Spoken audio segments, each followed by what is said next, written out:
I'm Peter Adamson, and you're listening to the History of Philosophy podcast, brought to you with the support of LMU Munich. Today's episode will be an interview with Sajjad Rizvi, who is Associate Professor of Islamic Intellectual History at the University of Exeter. Hi, Sajjad. Hi, Peter. Thanks for coming on the podcast. Pleasure to do this. And today we're going to be talking about Mullā Ṣadrā and his conception of philosophy. I've already covered him to some extent in the podcast, but perhaps you could just say a bit about who he was. Okay, so Mullā Ṣadrā was a thinker in Safavid Iran who lived roughly between 1571 and 1635. He's arguably the most important philosopher, theologian, exegete of that period. And he wrote extensive works which in many ways were the culmination of philosophical traditions that had gone before him, but also initiated a new way and approach to philosophy which then had quite an extensive impact in the time after him. Was he actually perceived as being the main philosopher of his time in his own day?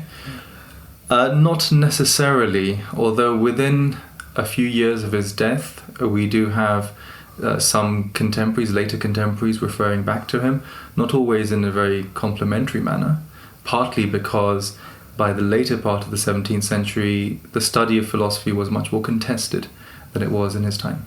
And I guess if people are attacking you, that often means you're important. Exactly, yes. And so already in the 1660s, we have a couple of texts which cite him directly, cite passages from his works. So we know those works were circulating in some manner, particularly his major work, which is known as the Four Journeys, and attacking him, yes. One of the interesting things I think about Safavid philosophy is that we see a kind of revival of the use of Greek sources, or at least Greek sources in Arabic translation, which had not been read quite so intensively ever since the intervention of Avicenna quite some centuries earlier in the 10th and 11th centuries. What sorts of sources from the Greek tradition would Sadra have known, and why do you think that the Safavid thinkers suddenly go back to these Hellenic sources? Well, there are a number of sources that Mullā Ṣadrā cites directly. There's, of course, the so-called theology of Aristotle, the paraphrase of parts of Aeneid's 4-6 of Plotinus, which was very significant for earlier philosophy in the world of Islam, and then again became important in the Safavid period.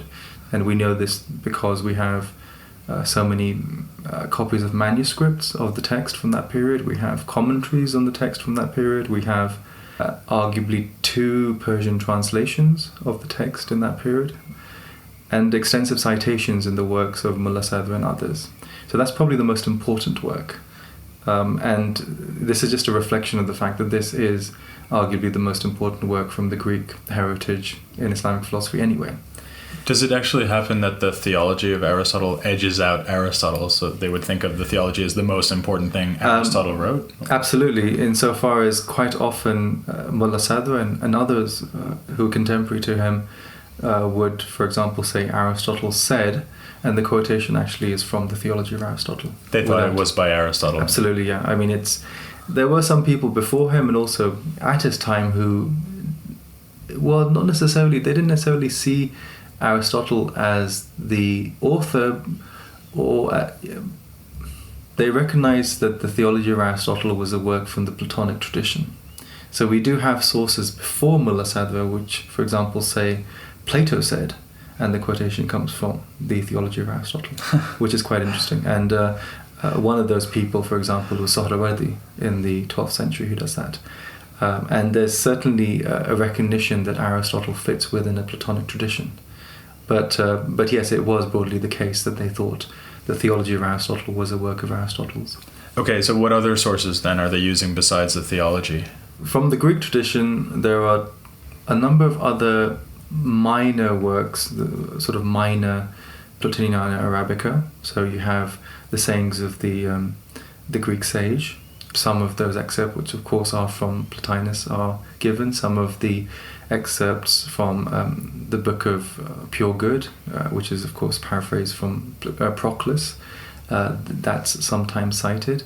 And of course you have another work which is the so-called Golden Verses of Pythagoras, primarily through a commentary attributed to Iamblichus or to a Iamblichus.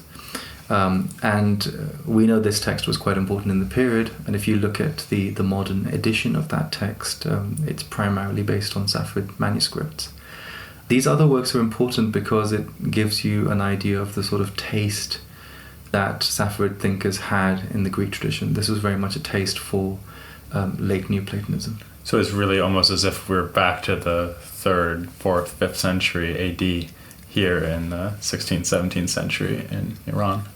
Absolutely. I think it's a very conscious effort at going back to the earliest tradition, going back to understanding what the heritage was, because there's a sense in which what Mullā Ṣadrā and the thinkers in his time are doing is that they are trying to rethink or to see where philosophy culminates, where does the conception of philosophy culminate, and that requires them in a sense to go back to the beginning. Presumably, though, they're not only drawing on these Neoplatonic sources that originally came from Greek, they're also drawing on the previous Islamic tradition. And I suppose maybe the most important source for Sadra would be Ibn Arabi. Is that right? Yes, but there are also others.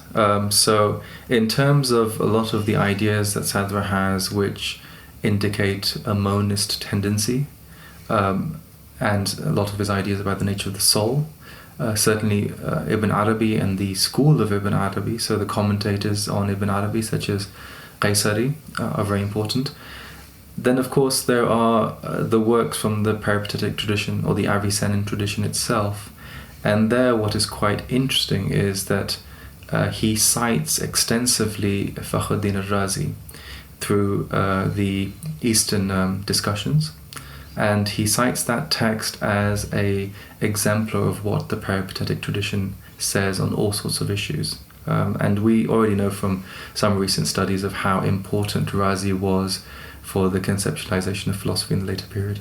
Incidentally, I think it's maybe worth sort of emphasizing what you just said implicitly, which is that they call Avicennan philosophy peripatetic philosophy. So in other words, they think Aristotelian philosophy and Avicennan philosophy are the same thing.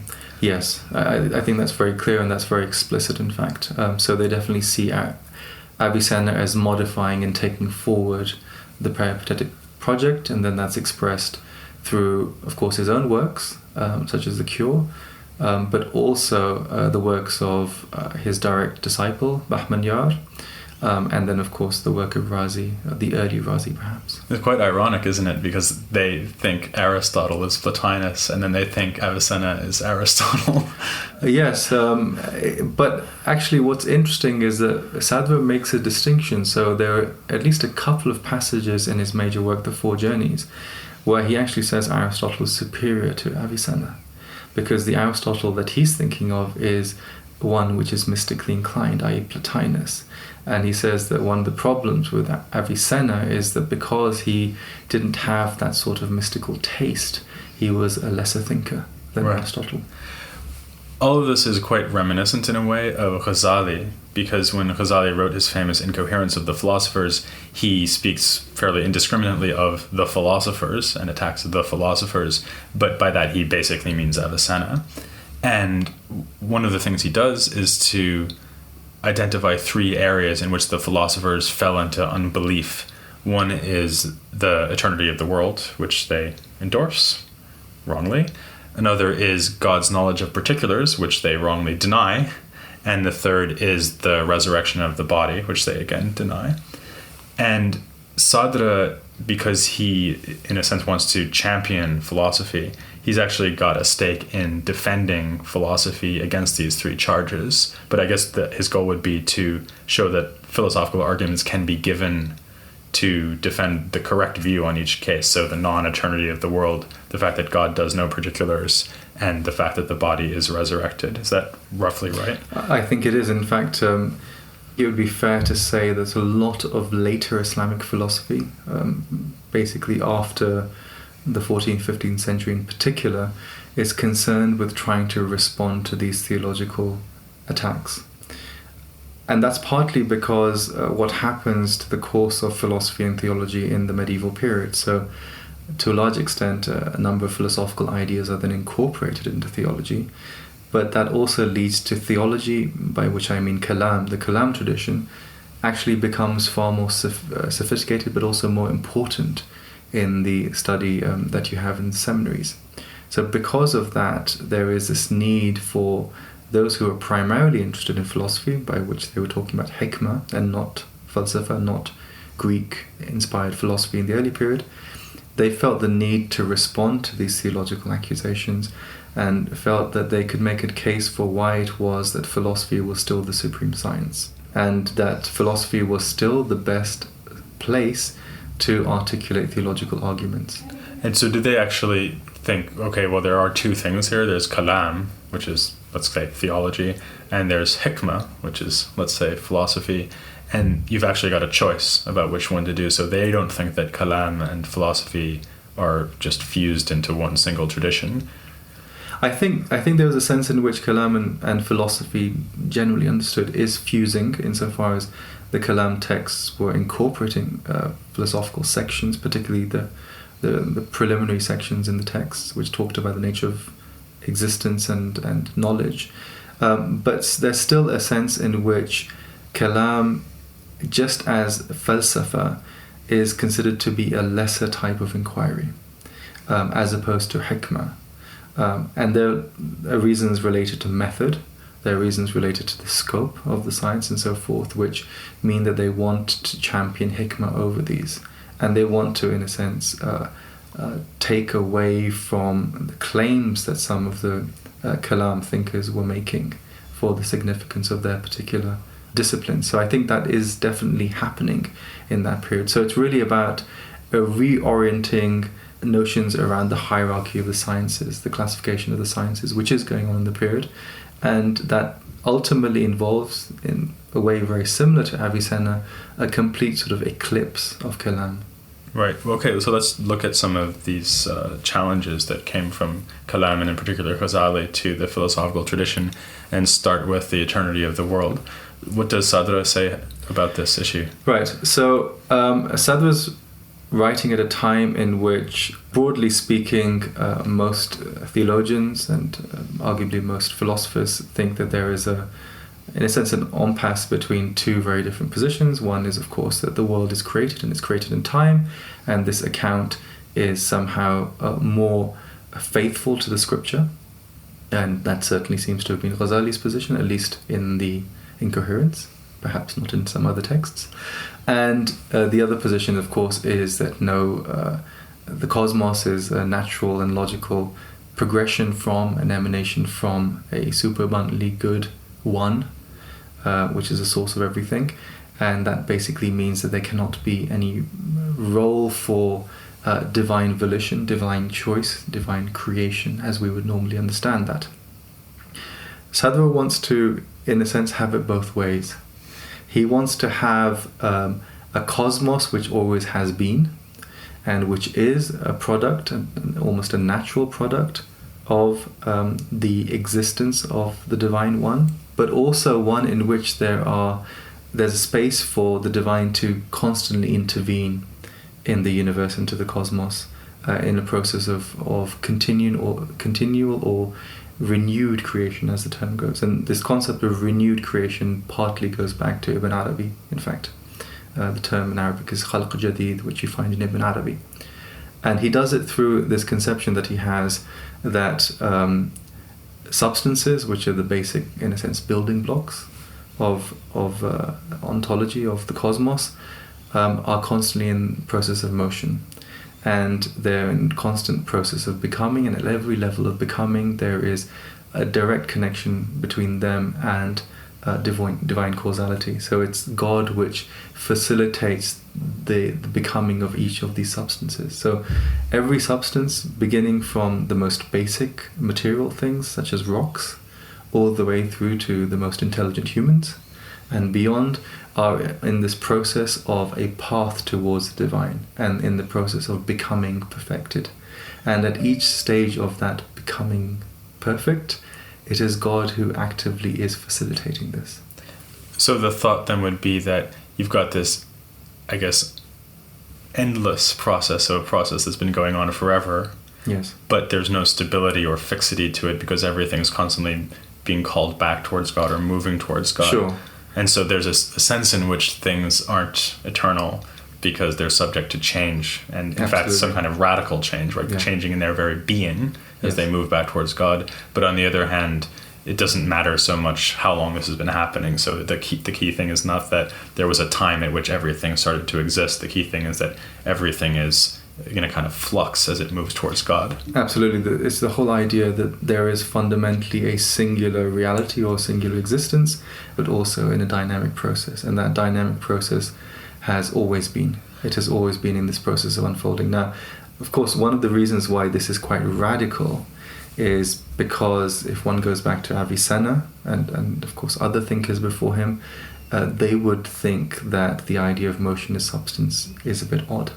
And certainly they explicitly deny it. So, classically, motion only exists within four of the categories, four of the accidental categories, if you go back to Aristotelian category theory.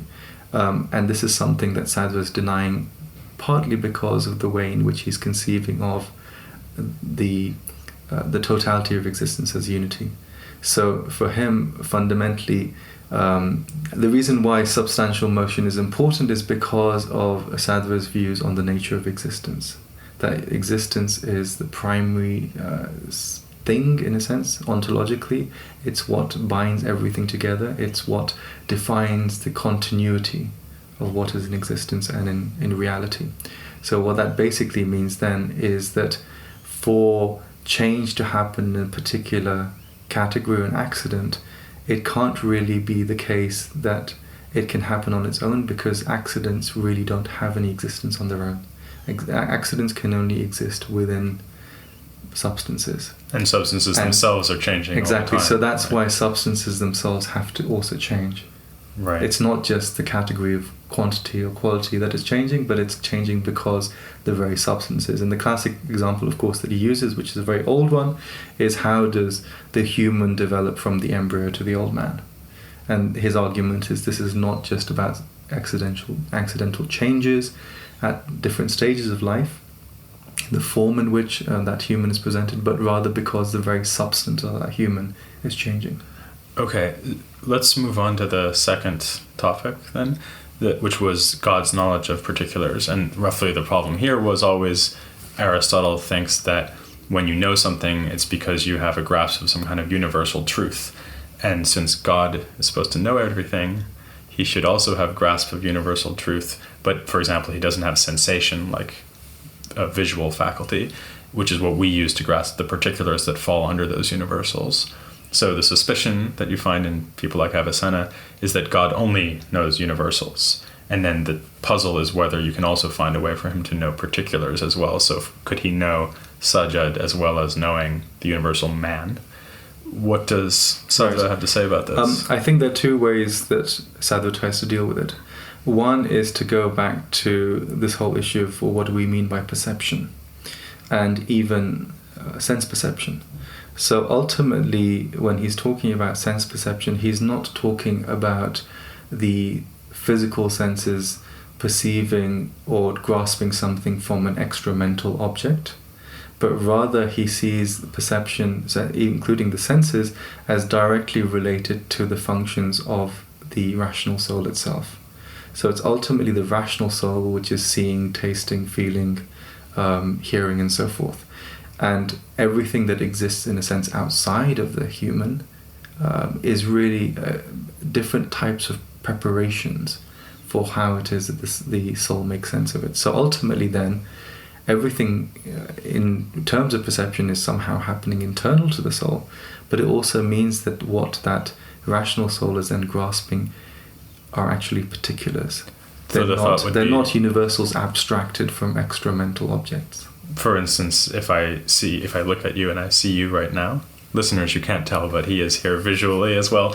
So I look at you and I get an image of you in my eye, my physical eye, but that's not seeing. He would say that what's the seeing is the particular you being present to my rational soul in an act of genuine sight. Yes. And that's, in a sense, that's how perception is working. And of course, the fact that you use presence is quite useful there, because that brings me to the second point, which is that knowledge is ultimately always through presence. And this is a theme that's already in Suhrawadi. Absolutely, and it is the Suhrawadian idea of knowledge by presence, which he takes up, and the ultimate exemplar of knowledge by presence is God's knowledge. It's both his self-knowledge and also his knowledge of everything that is other than God. So because of presential knowledge, also God can know everything in its particularity. And not through representations, but by these actual particulars being present to him. Absolutely, since the representations are normally understood to be universals. Right. What's the relationship between his grasping them in that way? I mean, if I'm present to God right now by God knowing me, but I'm also an existent which is in flux and constantly changing by moving towards God, are those somehow the same thing? Or is it like I'm trying to get to the version of myself that God's perceiving all the time? Or how do those two things come together? I think it could partly also be the fact that, in a sense, that's why it's important for God to perceive the particular, because that particular is constantly changing. So if he was only to grasp the universal, then you'd have to start asking the question of, well, what are the features of that universal which would somehow be fixed in time? And that becomes trickier, because he wants the content of that universal to be rather empty. So it's as if God is knowing me as something that's coming towards him all the time. Absolutely, and the very fact of the path that individual may have towards God is also something which is open to God's knowledge. So that's part of the pull feature, as opposed to the push. So, there's effort which is being made from that individual on the path towards God, but then God is also pulling that individual towards him. Like a magnet. Yeah, so, and there's always this kind of interesting dialectic between the push and the pull, between the act of becoming, the act of being prepared to receive more and more. As just Neoplatonic, right? Procession and reversion. Absolutely, yeah. And in fact, I think I've always actually said that the best way to understand someone like Sadra is precisely in terms of Neoplatonism, and it's so clear from the sources. But it's more and more that the comparison with late Neoplatonism, I think, is a very fruitful way of understanding it. Speaking of where the soul is going, let's look at the third topic on which Ghazali accused the philosophers of unbelief, which is the resurrection of the body. If I'm being called back towards God all the time, one obvious thought, especially if you were a Neoplatonist actually, is that I improve my situation and get closer to God when I'm freed from the body. Why then would Sadra or anyone influenced by Neoplatonism think that I need to have a body after I die, so my soul is released from the body and then later on it gets a body again? Well, I think Sadra actually has two accounts. One is precisely the one you mentioned, which is that ultimate perfection lies in a spiritual or immaterial survival of the soul. And that's expressed, for example, in his famous doctrine where he defines the soul as something which is material in its beginning, but spiritual in its survival, its end, where it's, in a sense, outlived the body. But Sadra is very keen that he also finds a solution to Ghazali's third accusation.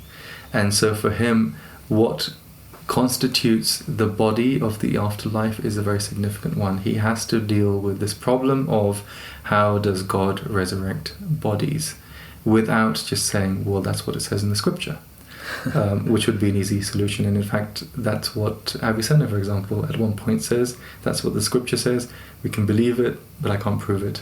It's interesting, actually, isn't it, that Sadra would feel the pressure to do this. So he actually does think that you have to use philosophy and give philosophical arguments for how these things happen. He's not just willing to say, well, believe it because it's been revealed to us. Absolutely, because that's part of his project, as I said, of trying to reinsert, in a sense, philosophy as this ultimate science, as this ultimate discipline, which then defines everything else and which should act as the primary discipline that you acquire in the seminary. And that's actually one of his most important legacies, is the re-centering, if you will, of philosophy in the curriculum. How then does the soul then get a body back? Okay, so it comes back to this definition of how the soul fundamentally is related to the creative agency of the divine, for which there are certain scriptural texts cited. And he also makes use of Ibn Arabi's ideas about the spiritual endeavor, so to speak, of the soul. So what basically happens is that the soul, at the death of the body, of course, leaves the body. The body is corrupted, it becomes non-existent. But the soul, of course, continues to have the faculties that it had in this world. It continues in particular to have the faculty of imagination. And of course, we all know, going back to Avicenna and perhaps beyond, that the real powerhouse of the soul is the imagination. So it's the imagination which then is capable of producing, it's capable of creating. It's that part of the rational soul which is always, in a sense, linked into the divine. And it's also the one which is capable of making sense of the memory that the soul has.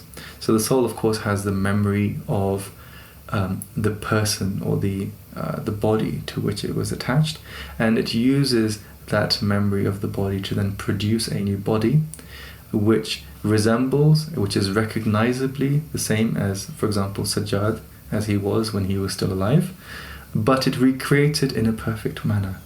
So you look even more handsome than you do now. Absolutely, yes, astonishingly, radiantly so. And the reason for I thought that, you meant it was astonishing that you might look even better than you look now. Well, I don't know.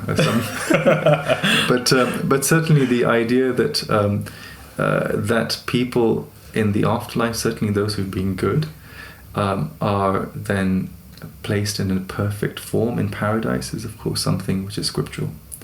And in fact, in that section on the afterlife and paradise, he actually cites precisely those prophetic sayings and the sayings from the Shia Muslim tradition that people in paradise are eternally youthful and good-looking and fit, and all the things that you would want of an afterlife.